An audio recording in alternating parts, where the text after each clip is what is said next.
Just a reminder that these videos are made for adult doll collectors or adults buying dolls for others. This is not a video for children. Viewer discretion is advised. Thank you very much for listening. Hello Internet! My name is Kelsey and welcome back to my closet. And welcome back to another out of order review of a doll that was in my top 10 of 2023. Because again, this is another doll that really deserves a video. So, as you saw in the thumbnail, this is the special Disney Store Holiday Tiana for 2023.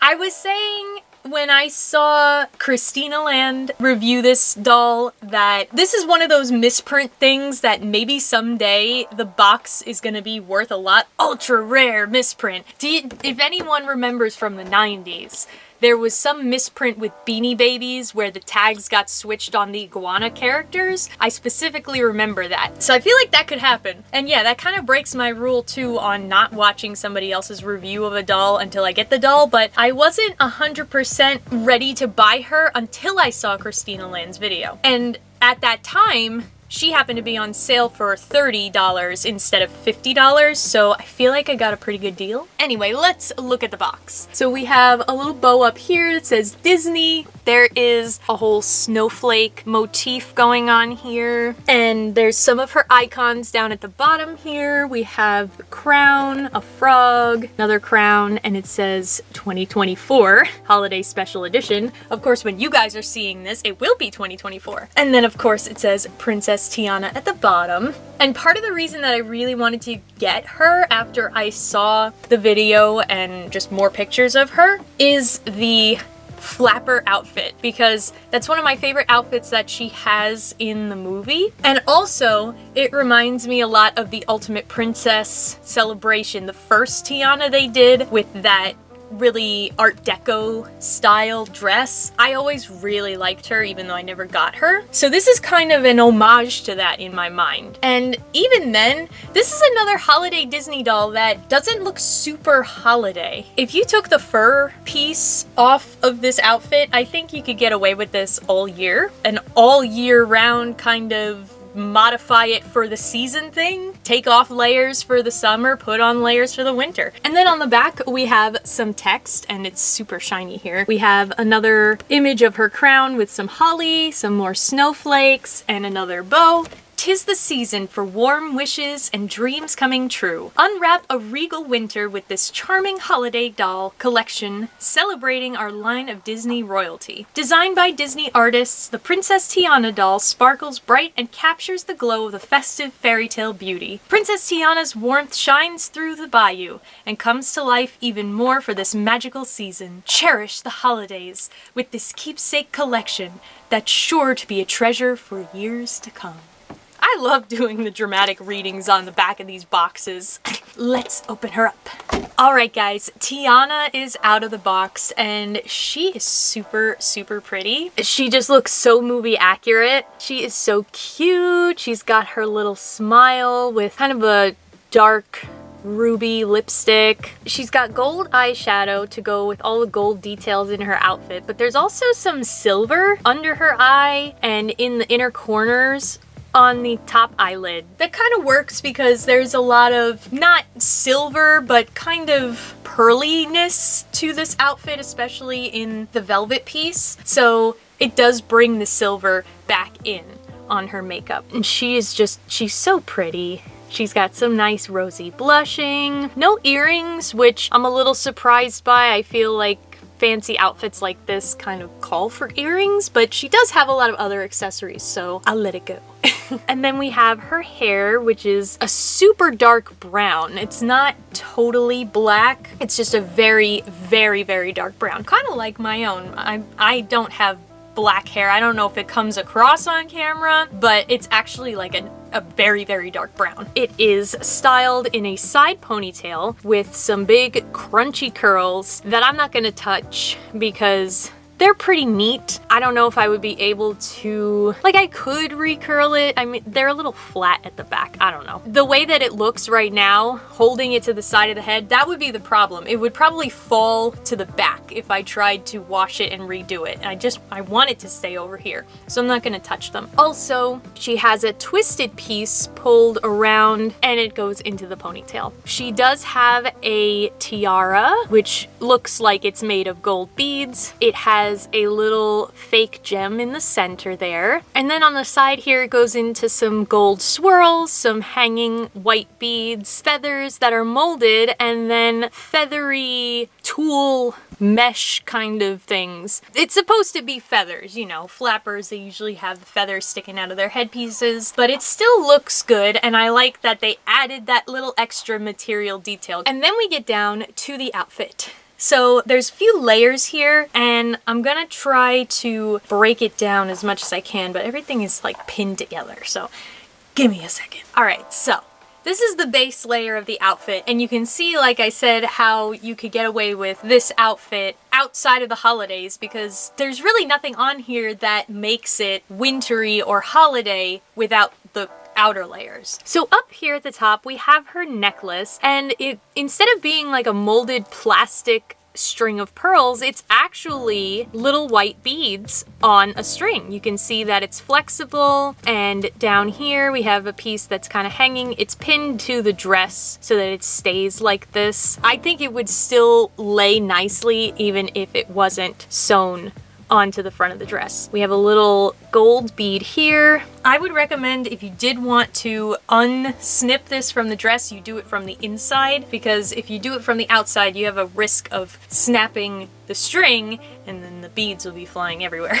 So I'm not gonna do that right now. But the other good thing too about it being an actual string is that you don't have that problem that other doll necklaces have where it pops off from around the neck really easily because there's no closure. It is closed in the back. And then the dress itself, we have this satin bodice area. It's a little bit longer than a normal bodice. It goes down to about her hips, like her hips are right here. And we have some gold glittery details. It's slightly raised, there is texture. So this isn't printed on, it's like it was fabric paint that they then went over with gold glitter. We've got a lily motif right here. And down here, there's some more lilies and leaves. This Art Deco design in the middle area.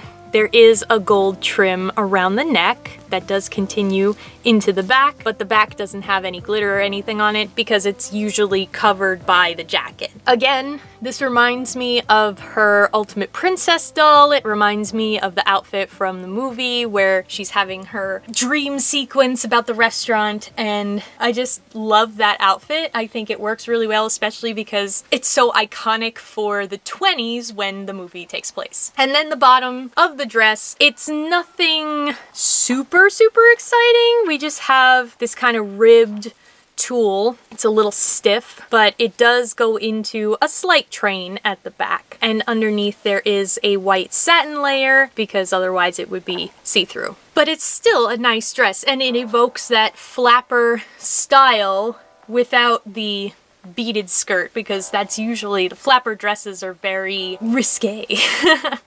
I mean, like by today's standards, I wouldn't necessarily call it risque, but you know. And then if you notice, she also has lace gloves on her hands. They're more like mittens, not gloves, but there's gold ribbon as if they were tied around her wrist, and there's a little bow. And then we look at her shoes. So she is wearing boots, and they're just a pearly white with some molded laces and gold for the toes. And then the soles are just black. Nothing crazy, but they're not the star of the show anyway. So then we get to the outer layers of her outfit. So she has this velvet coat, or velour, or whatever you want to call it. I guess it's more like crushed velvet. It is lined on the inside with some white satin, even into the sleeves, because you do see the inside of the sleeves on the doll.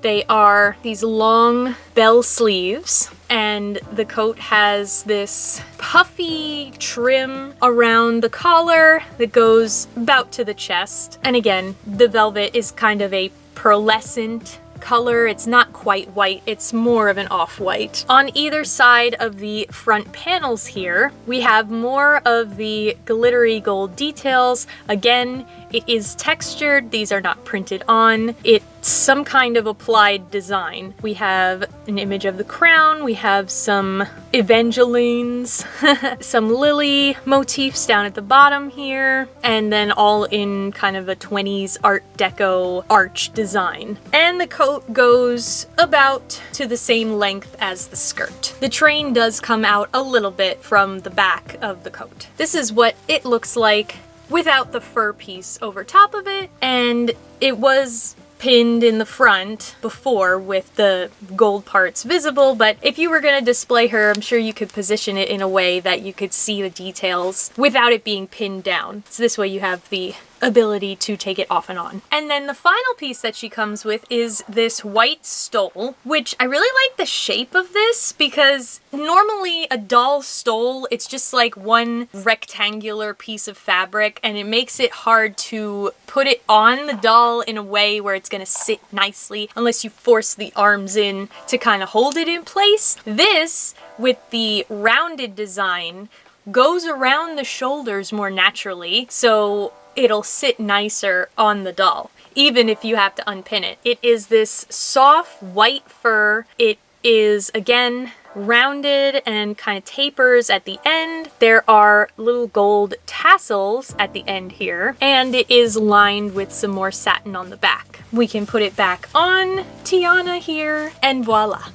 I mean, it sticks up a little bit, but again, you can position her in a way that will make it look nice. And yeah, that is pretty much the entirety of the holiday Tiana from the Disney store. She doesn't come with a stand, which I would have liked, and especially at the $50 price point. I know I got her on sale, but for those who paid full price, a stand would have been really nice. But otherwise, she's really, really pretty. I'm really glad I have a Tiana to add to my slow-growing princess collection. I like that she gives off the vibes of that ultimate princess doll that I never got. Oh, almost forgot her articulation. So she has the same body as the standard Disney store princesses, so she can move at the head, the shoulder, the elbow, the wrist, the hip, and she has snap knees. Yeah, I think she's a great doll. Let me know what you think of Tiana. Do you have her? Do you have any of the other holiday Disney store princesses?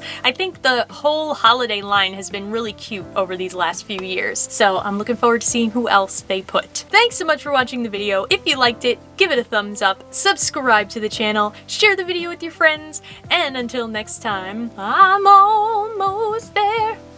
I'm almost there.